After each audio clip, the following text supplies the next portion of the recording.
ஒரு கட்சியும் ஒரு நோக்கத்தோடு சிலர் அந்த மாநாட்டிற்கு தலைப்பிட்டு, குறிப்பாக சொல்லணும்னா இன்றைக்கு திராவிட முன்னேற்ற கழகமோ மனிதநேய மக்கள் கட்சி கடந்த மாதம் மாநாடு நடத்தினார்கள்.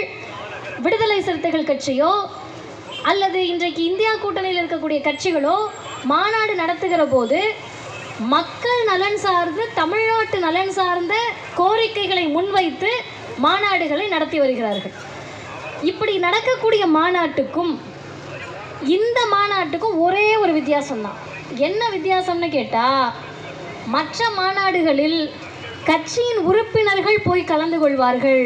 ஆனால் சுயமரியாதை இயக்க நூற்றாண்டு நிறைவு மாநாட்டில் கருப்பு சட்டை போட்டு திராவிடர் கழகத்தில் இருப்பவர்கள் மட்டுமல்ல, தந்தை பெரியாரால் தலை நிமிர்ந்த தமிழ் பெருமக்கள் நன்றி சொல்லுவதற்காக வருகின்ற அக்டோபர் 4 மறைமலை நகரில் அந்த மாநாட்டில் பங்கேற்க வேண்டும்.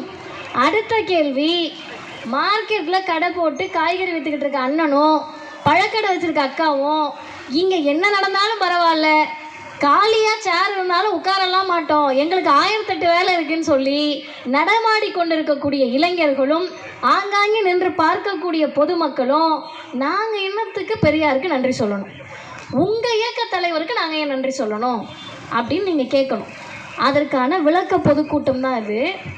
தந்தை பெரியார் சுயமரியாதை இயக்கத்தை தோற்றுவித்த தலைவராக இருக்கலாம், தந்தை பெரியார் திராவிடர் கழகத்தின் தலைவராக இருக்கலாம்.